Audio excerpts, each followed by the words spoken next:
kita harus ngikutin apa maunya mereka gitu. Kita nggak bisa mau ngatur diri kita sendiri, udah nggak bisa gitu. Dan saya tahu sekali, saya rasa bapak-bapak dan ibu-ibu juga pasti sudah dengar pernyataan Pak Prabowo bahwa beliau sangat menginginkan Indonesia ini mandiri, nggak mau lagi kita jadi kacung, terutama WHO ini gitu. Jadi menurut saya Kemenkes ini jangan hanya melihat dari segi medisnya aja, tapi dari segi hukumnya ini penting banget justru. Bahasanya bahasa Inggris soalnya, takutnya kalau sampai nggak dipahami ini dampaknya nanti ke depan. Karena COVID yang kemarin itu juga kayak begitu kan Pak, kita harus lockdown. Padahal menurut Bu Siti Fadila nggak perlu lockdown, 3 tahun hancur ekonomi kita nggak mau itu terjadi lagi Pak. Dan ternyata saya juga waktu itu terpaksa Pak. Kenapa? Anak saya schizofren, dia harus diterapi di rumah sakit jiwa. Kita selama 2 tahun nggak mau divaksin, tapi karena dia kumat harus divaksin dan saya juga harus divaksin. Padahal dia negatif, saya kena. Anak saya tetap nggak boleh keluar dari rumah. Pak RT nggak kasih gitu. Jadi dampak kayak terjadi pengentalan darah. Saya yakin bapak-bapak dan ibu-ibu pasti tahu ini dampak ini memang ada gitu, pengentalan darah gitu. Dan pengalaman kakak ipar saya, dia punya pengentalan darah, tapi dokter-dokter pada saat itu hanya fokus di pengobatan COVID-nya aja gitu. Penyakit-penyakit yang dibawa oleh pasien-pasien COVID itu tidak difokuskan. Dalam waktu 5 hari udah bayar 80 juta, mati juga ipar saya gitu. Jadi menurut saya, apakah Kemenkes mempelajari nggak dampak setelah COVID yang kemarin ini Pak? Saya yakin pasti ada dong evaluasi paling enggak gitu loh. Iya kan? Jadi saya sangat-sangat mengharapkan Kemenkes ini mungkin waktunya memang tinggal 2 hari, tapi bisa kan dengan Kementerian Hukum dan juga dengan Menlu, kebetulan Pak Sugiono orang dekat dari Pak Prabowo juga. Ini jangan sampai Pak Prabowo dikasih informasi yang nggak benar, Bapak mengeluarkan keputusan yang salah. Perlu dilihat juga kemampuan kita dalam membiayai, karena kan memang ada beberapa vaksin yang sekarang masuk dalam program imunisasi. Itu kan di puskesmas itu kita yang membiayai, kita yang membayarkan vaksinnya, lalu digunakan oleh anak-anak di puskesmas gitu kan. Tapi kalau yang terkait dengan vaksin TB ini tentunya nanti akan banyak prosesnya lagi, apakah kita mampu untuk membeli gitu kan ya Pak gitu. Terus juga kita juga harus memperhitungkan kira-kira populasi yang yang memang perlu diberikan vaksin ini, jumlahnya juga kita harus hitung gitu kan, dan yang memang nanti dihitung juga dampaknya gitu. Jadi artinya ini ada perhitungan tersendiri atau ada kajian tersendiri hingga vaksin ini diintroduksi gitu, atau digunakan dalam program dan mungkin diberikan ke masyarakat, itu ada tahapannya gitu. Oke. Jadi sekarang yang lagi gonjang-ganjing itu, yang gonjang-ganjing orang, karena bukan apa Pak, begitu Bill Gates ketemu Prabowo tanda tangan, katanya ngasih hibah sekian. Kayaknya Prabowo kayaknya harus menerima gitu. Nah kita kan nggak semerta-merta mentang-mentang dia ngasih duit, kok seluruh rakyat Indonesia bakal jadi kelinci percobaan tadi yang tadi kita bilang. Itu berarti uji klinis yang ketiga untuk 2.000 orang. Iya, itu jadi sukarelawannya kemarin ada 2.000 orang. Dan itu sudah selesai? Itu ya sedang fase pengamatan. Ya artinya sudah dilaksanakan. Oke. Udah bulan Juli kan ada. Iya ada bulan Juli. Maka Publis ada itu. jangan sampai kita salah informasi, nanti kita salah menyampaikan. Nah kemudian berikutnya adalah tinggal penerapan, betul kan? Setelah 2000 ini apa Pak Bu? Jadi Progres. maksudnya setelah ini kan memang vaksinnya itu akan pengamatan hingga 3 tahun. Jadi ada data-data yang diperlukan gitu, jadi profil kesehatan dari sukarelawan gitu. Ya. 3 tahun tuh untuk yang dilaksanakan di Indonesia ya? Semua yang di seluruh dunia. Oh jadi tinggal data gabungan. Iya, data gabungan. Oke. Nanti setelah dinyatakan oleh badan registrasi obat itu di masing-masing negara gitu dan global itu baru akan diproduksi. Nah setelah diproduksi setelah 2028 itu akan dikembalikan lagi keputusannya kepada negara masing-masing. terbesar. Jadi kita kan nomor 2 gitu, nomor 1 nomor India. Dan ada Cina juga dan lain sebagainya. Jadi nanti kalau misalkan negara itu mau mampu gitu ya untuk membeli dengan harga tertentu yang kita juga belum tahu gitu kan, untuk sejumlah populasi yang terdampak terhadap TB gitu ya. Nah itu baru akan ditetapkan nanti. Gitu. Jadi proses introduksi, jadi proses pemasukan atau kita bilangnya biasanya introduksi apa? Jadi proses introduksi vaksin gitu ya untuk menjadi program nasional itu prosesnya juga cukup panjang sih. Maksudnya memperhitungkan keuangan negara juga. Oke, saya paham. Jadi paling tidak sekarang ini masih tahap untuk uji klinis, menyambung uji klinis ketiga. Ya, di mana negara Indonesia masuk di dalam deretan negara-negara yang kemarin udah masuk di list ya. Saya udah baca itu. Karena kan udah lama nih Pak dari suratnya, saya agak lupa-lupa ingat saya. Iya.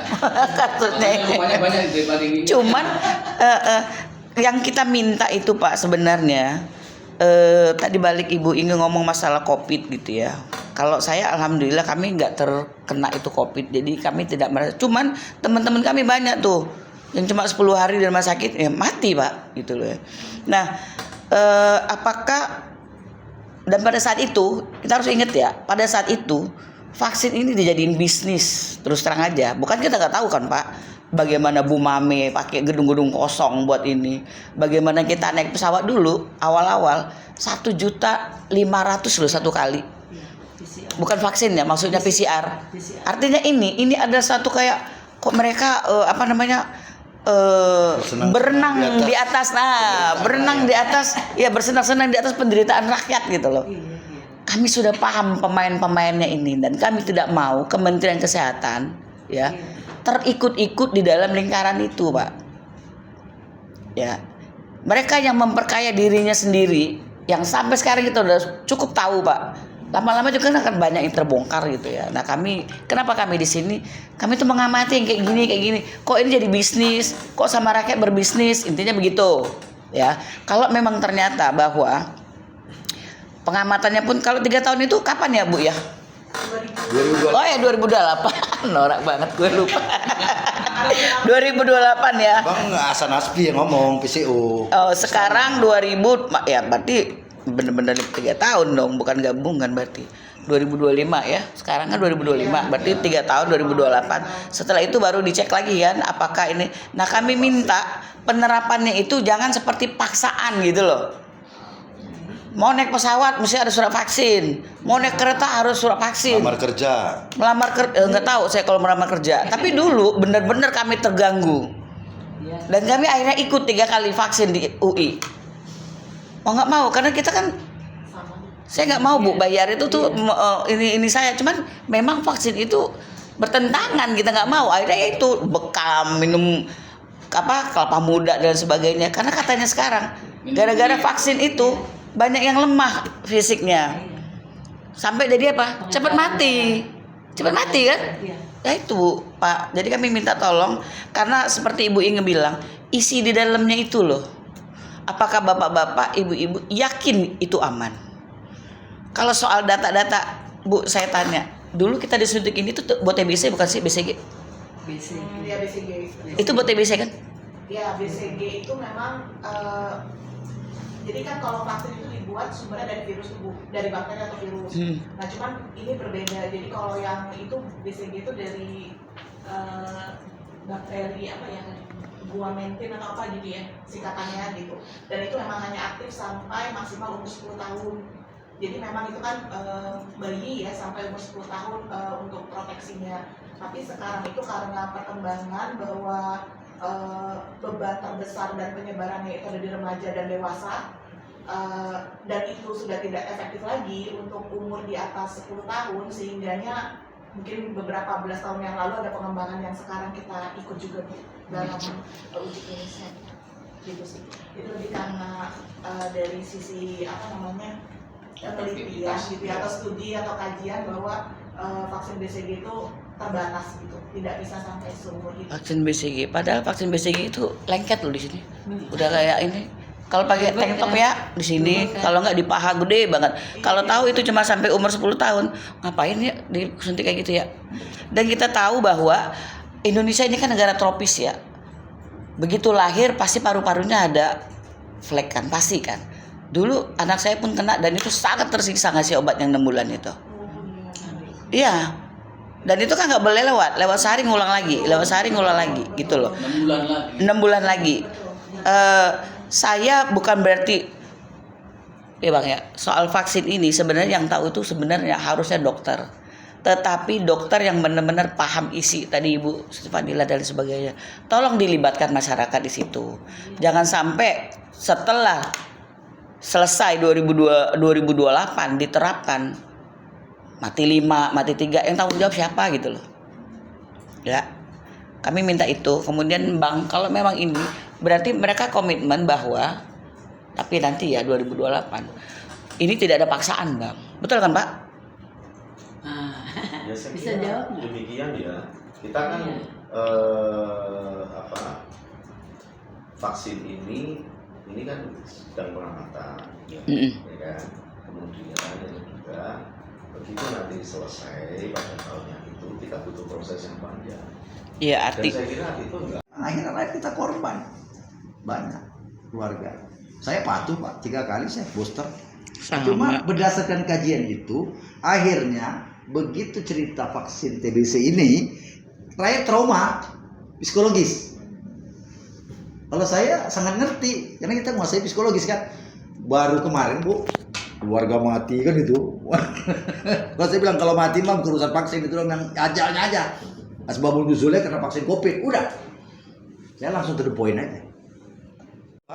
Bapak-bapak, kami mohon sebagai pembantu Pak Presiden kan itu, tolong jangan dipaksakan. Rakyat yang sudah sulit, ya kan? Karena ada yang juga setuju divaksin itu. Betul. Kalau yang setuju saya bilang bagus, loh. Bapak, abang nolak kan itu kan? Ya abang kan tadi nggak ngerti, ya kan? Abang nolak. Kalau kalian setuju, bagus. Objektif. Pak Budi mau berdialog atau berdiskusi ya, dari Ibu kalau mau ya sampaikan aja saran-saran Ibu kan itu ya, yang di video itu di mana-mana ya. Udah itu kan dibaca Pak Menteri, dibaca apa. Ya sudah saya bilang. Tapi kalau Ibu ya Bung Fari sia-sia aja ngadapin staf-stafnya kan gitu. Nggak ada keputusan cap. Saya hargai aja, iya Bu. Jelas Pak ya. Pak Dharma juga seperti itu. Mereka tidak hadir karena maunya sama Pak Menteri. Nah saya sebagai pemimpin saya Pak, walaupun mereka mantan menteri kan gitu, saya bilang amanah rakyat saya bawa. Tapi bapak-bapak, tokoh-tokoh, sahabat saya perjuangan, saya bilang saya tetap jalani amanah ini. Ya kan, bapak-bapak nggak hadir, izin mereka tidak hadir, diwakili sama kami, termasuk Bu Siti. Nah jadi intinya, jadi kita inilah yang second line melengkapi Pak Menteri, gitu Pak. Jadi walaupun saya kemarin nyampaikan juga Menteri diganti, ya namanya aspirasi rakyat kan saya pimpin, ya kan. Nah, tapi saya objektif. Sampaikan salam sama Pak Menteri, ya bahwasan aliansi peduli rakyat peduli kesehatan ini bukan oposisi. Ada juga dari kita uji klinis kan dari kampus ya kan. Nah, kan pemerintah kan juga uji klinis kan Pak, bukan ini kan diberikan kepada independen kan. Nah jadi saya ikutin semua, maka saya berani mimpin. Yang nggak ngerti, mendengar katanya sudah cerita vaksin, trauma, gitu Pak Jeffrey. Jadi trauma masyarakat ini belum nggak ngajarin nih. Demikian, terima kasih. Assalamualaikum warahmatullahi wabarakatuh. Waalaikumsalam warahmatullahi wabarakatuh. Oh ya, Ya, harus dong. Ya kan? monggo.